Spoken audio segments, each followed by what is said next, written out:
నమస్తే, welcome to Disha TV. ప్రస్తుతం మనం హైదరాబాద్లోని నిజాం కాలేజ్ గ్రౌండ్స్లో ఉన్నాము.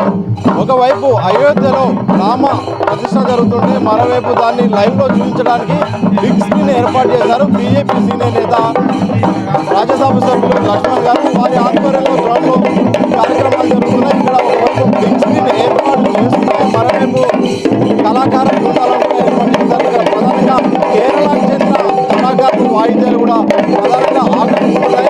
ఈ గ్రౌండ్లో మొత్తం భక్తి కనిపించేలా భక్తులకు అలాగే బీజేపీ కార్యకర్తలు కూడా కనువిందు కలిగించేలా కూడా అయోధ్య వాతావరణం కనిపించేలా కూడా ఇక్కడ సెట్టింగ్ ఏర్పాటు చేశారు.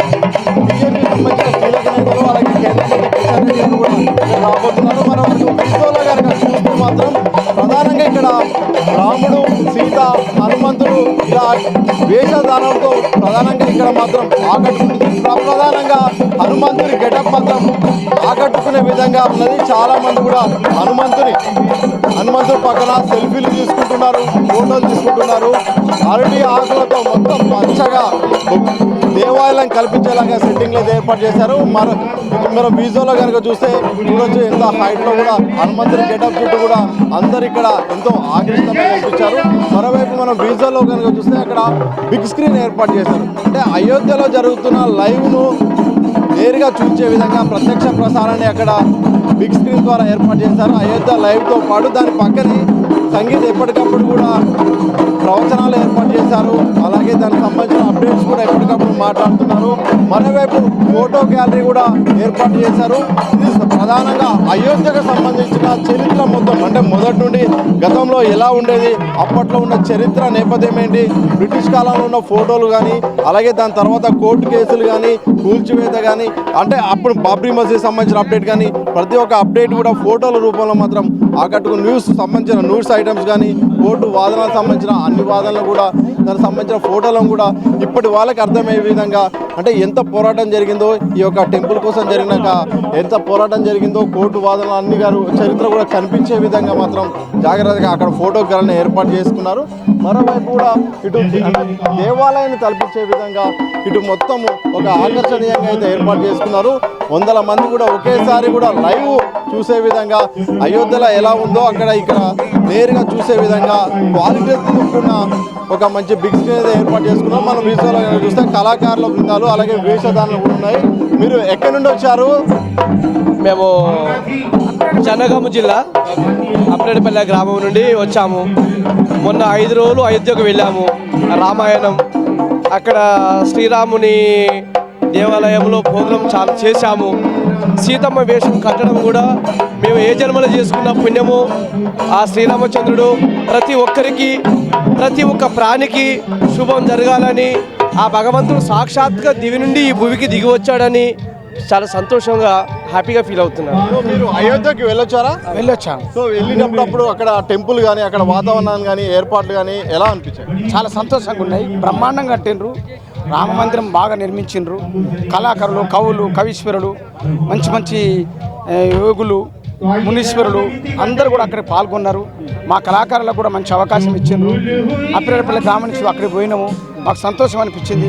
సంతోషంగా బ్రహ్మాండంగా మేము కూడా సీతారామ కళ్యాణము, లవకుశ, శ్రీరాముని మహిరావణ ఇలాంటి గొప్ప గొప్ప ప్రదర్శనలు ఇచ్చినాము. బ్రహ్మాండంగా మేము కూడా అక్కడ ప్రదర్శనలు ఇవ్వడం జరిగింది. మాకు ప్రశంస పత్రాలు ఇవ్వడం జరిగింది. మా కళాకారులను కూడా వాళ్ళు మంచిగా సన్మానించారు. మాకు మంచి అవకాశం ఇచ్చారు కాబట్టి వారికి కూడా మేము కృతజ్ఞతలు చెప్తున్నాము. ఇంకా మునుముందు ఈ కళాకారులకు కూడా చాలా అవకాశాలు కల్పించాలని కోరుకుంటున్నాము. ఇంకా మునుముందు ఇంకా చాలా అవకాశాలు కల్పించాలని, మాకు ఇంకెన్నెన్నో కార్యక్రమాలు చేపట్టాలని, ఎంతో అభివృద్ధి చెందాలని కూడా మాకు అభిలాషతో ఉన్నాము. అందు గురించి ఈ శ్రీరామ మందిరం ప్రారంభోత్సవం సందర్భంగా ఈరోజు కూడా ఇక్కడ మనకు కిషన్ రెడ్డి ఆధ్వర్యంలోన చిందు యక్షగానానికి అవకాశం కల్పించినందుకు ధన్యవాదాలు. ఇది నిజాం కాలేజ్ గ్రౌండ్ సంబంధించిన అప్డేట్. ప్రధానంగా చూస్తే కేరళ సంబంధించిన కళాకారులు మాత్రం వాళ్ళ డబ్బు సౌండ్ మాత్రం సంగీతం మాత్రం అందరినీ ఆకట్టుకుంటుంది.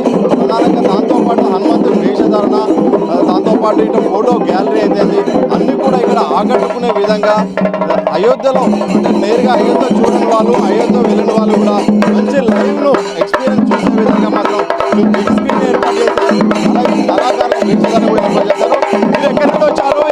ఎలా చేస్తున్నారు? పాలకాడు. ఇక్కడ ప్రోగ్రామ్కు అయోధ్య ప్రోగ్రామ్కి వచ్చినాం. మార్నింగ్ వచ్చినాం, 8 o'clock వచ్చినాం. అంటే ఎట్లా ఉంటుంది? ఇట్లా చాలా మంది వచ్చారు. సూపర్ ఉంది. కేరళ నుంచే డైరెక్ట్ వచ్చినాం. ఈ ప్రోగ్రామ్ గురించి సపరేట్గా వచ్చినాం. ఇది మొత్తంగా నిజంగానే గ్రౌండ్ సంబంధించిన అప్డేట్ మాత్రం ప్రధానంగా కేరళ నృత్యాలైతే ఇటు లైవ్ చూసే విధంగా అన్ని రకాల ఏర్పాటు చేశారు. కొద్దిసేపటి కూడా చాలా మంది బీజేపీ సంబంధించిన కీలక నేతలు కూడా రానున్నారు. హైదరాబాద్లో ఉన్న ప్రజలకు అందుబాటులో ఉండేలాగా నడుబొట్టున ఇక్కడ భక్తులు కూడా వచ్చి నేరుగా లైవ్ చూసే విధంగా కూడా అన్ని రకాల ఏర్పాట్లు చూశారు. మొత్తంగా మాత్రం అయోధ్యను కల్పించే విధంగా మాత్రం ఏర్పాట్లు చేస్తూ బీజేపీ చెందిన రాజ్యసభ లక్ష్మణ్ గారు మాత్రం నిజాం గ్రౌండ్లో ఏర్పాటు చేసిన అప్డేట్ మాత్రం ఈ నిజాం మైదానంలో ఒక భవ్యమైనటువంటి అతి మెగా స్క్రీన్ ద్వారా ఇవాళ రాముడి యొక్క ప్రాణప్రతిష్ఠ కార్యక్రమానికి ఇవాళ ఒక రాజ్యసభ సభ్యునిగా చేపట్టారంటే గతంలో ఇదే మైదానంలో అద్వానీ గారు రథయాత్ర సోమనాథ్ నుంచి బయలుదేరి రాముడు జన్మించినటువంటి ఆ స్థలంలో అయోధ్యలో రామ మందిర నిర్మాణం కోసం తలపెట్టినటువంటి ఆ ర్యాలీ ఈ నిజాం కాలేజ్ మైదానంలో బహిరంగ సభ అది ఏర్పాటు చేయడం జరిగింది. నేను ఇవాళ తెలంగాణ ముద్దుబిడ్డగా అదే రకంగా ఉత్తరప్రదేశ్ రాజ్యసభ సభ్యుడిగా ఇది నా కర్తవ్యంగా భావించాను. మా ప్రియతమ ప్రధాని నరేంద్ర మోడీ గారు ఆదేశించారు, భక్తులందరికీ తిలకించడానికి ఆస్కారం లేని వాళ్ళకు అటువంటి అవకాశాలు కల్పించండి అని చెప్పి.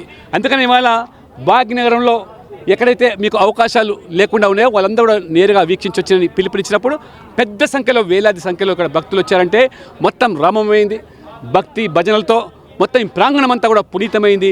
ఏ అద్వానీ గారి కళలు కన్నారో వారి కళలు సాకారమైంది. 140 కోట్ల ప్రజల ప్రతినిధిగా ప్రధానమంత్రి స్వయంగా ఆ యొక్క ప్రాణ ప్రతిష్ఠ కార్యక్రమంలో పాల్గొన్నాడంటే భారతీయులందరూ గర్వపడుతున్నారు.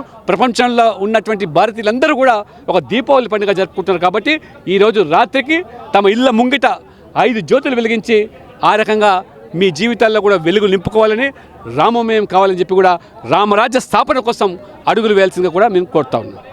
కాంగ్రెస్ ప్రతి అంశాన్ని కూడా ఓటు బ్యాంక్ రాజకీయాలతో ముడిపెట్టి హిందువుల మనోభావాలు గాయపరిచే విధంగా వివరిస్తే తప్పకుండా వారు మూల్యం చెల్లించుకుంటారు.